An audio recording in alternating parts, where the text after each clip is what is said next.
Hello again. Why didn't somebody tell me that they make bits that are designed for impact? I had a suspicion that that was the case, but I didn't know that. I bought some DeWalt impact bits after that, but still having issues with breakage.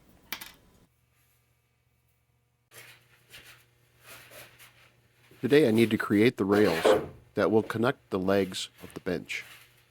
The tenons must go through my mortises to be locked in by a tusked tenon joint. A tusked tenon has a wedge that gets driven into place to lock the joint together. We will have details on this in the next video as I fit and finish these rails and attach them to the legs. My first step here is to put sample strips of plywood in place on the legs to get proper layout of the tusked tenons of my plywood strips. The 3 through tenon layers will be the full 8 feet long, but the length of the 4 shoulder layers on each side of those will need to be measured once we have the tusk tenons laid out.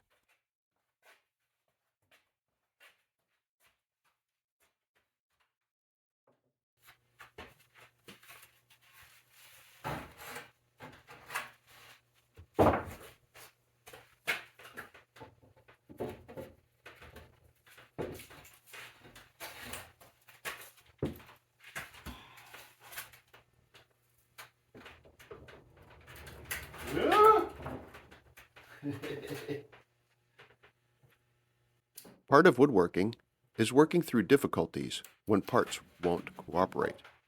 One must have patience to deal with tendons that just don't go like you want them to go. For the most part, I have fun trying to do what I do and can laugh when things go awry. I do have to watch myself, though. I don't want to get so caught up in what I do that it ends up not being the enjoyment that I once envisioned. It's better for me to let it sit for a day or two and then come back to it. I find that most of the time, the second time around goes much better. I do realize that not everyone has this option. I would imagine, like most jobs, some days just go better than others. I do find a fair number of people will ask me to build something for them. Because of the time and effort involved in some of these woodworking operations, I find that most people do not understand what it is that they are asking for. I think if I would add up the hours for most projects, I would make less than 35 cents an hour. Because of that, most of what I make is just given away to family or friends, or done pro bono for the cost of materials. I do believe that blessing someone with a handmade gift is worth a lot more than something bought on the spur of the moment. It speaks of a time investment that just can't be bought on Amazon.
Even after all of this fiddling, I still can't get enough precision in my setup to be able to move the legs in or out along the sample rail pieces to get a proper measurement. At that point, I decided to lay the legs on their sides. This would take the weight of the angled legs off of the rail sample that was sitting within the mortises.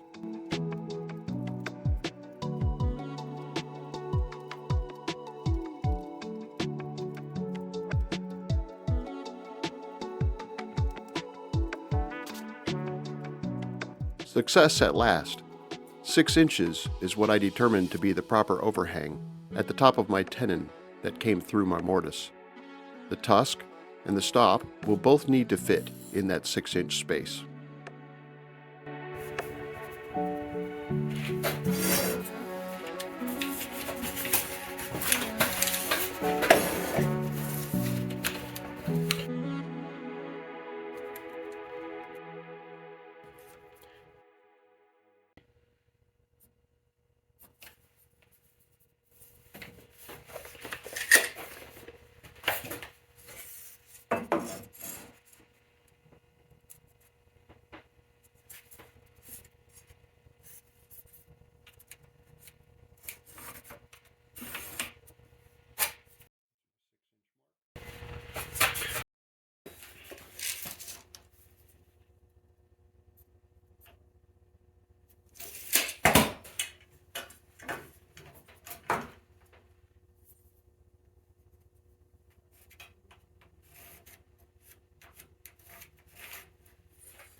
I am marking out where the outside of each leg will end up using the 6-inch measurement. The center plywood strip will actually be cut just shy of this mark so that the tenon tusk can tighten the shoulders of the tenon to the leg. My angle of 19.5 degrees was obtained by using Google to find a right angle triangular calculator, since I knew I wanted 32 inches of rise with 11.5 inches of run in my leg before the 4-inch top would be placed on it. This will give me a 36-inch high workbench.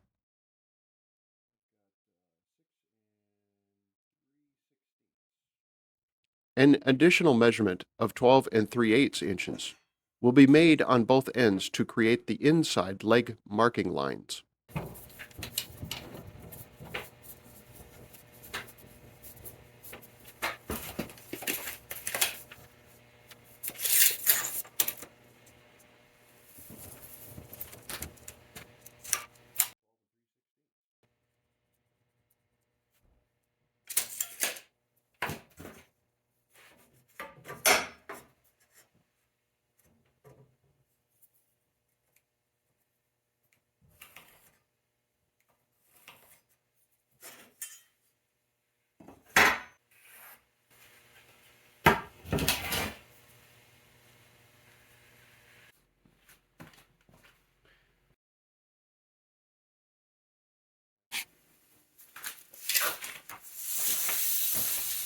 I finally have the measurement I need, 174 9/16.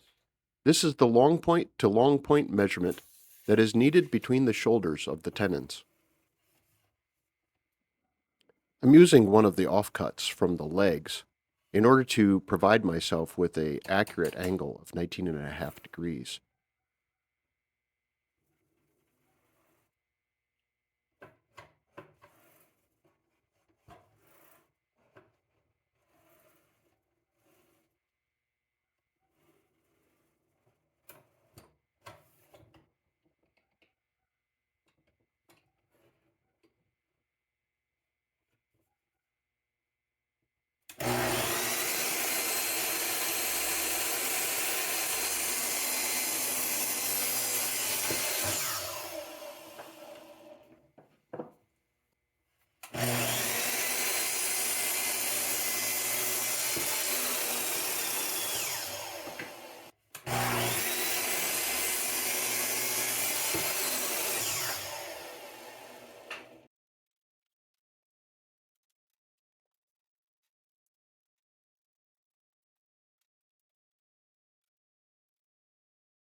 I have a couple of reasons for the oversized width on the shoulders. First, it gives me a wider shoulder to mate up against the leg for support. Secondly, it provides a built-in mortise for my shoulder vise to sit in the rail. I need a couple of extra slices here, so let's go over to the table saw and cut them.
Sometimes all the fight, frustration, trying different positions, hammering, and any other thing I can think of.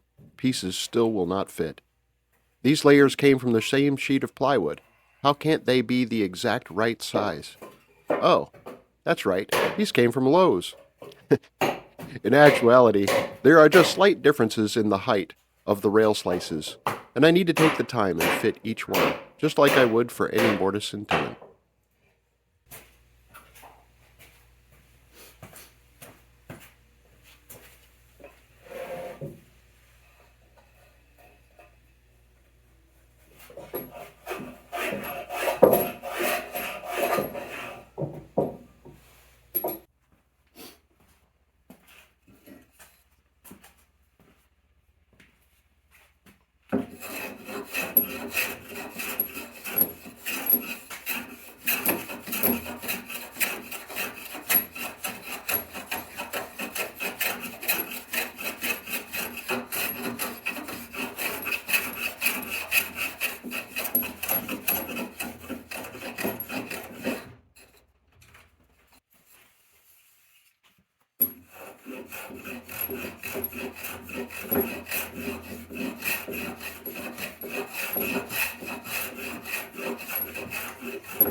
Next week, we will work on fitting these tenons into the mortises, as well as create the tusks and the stops for the tenons.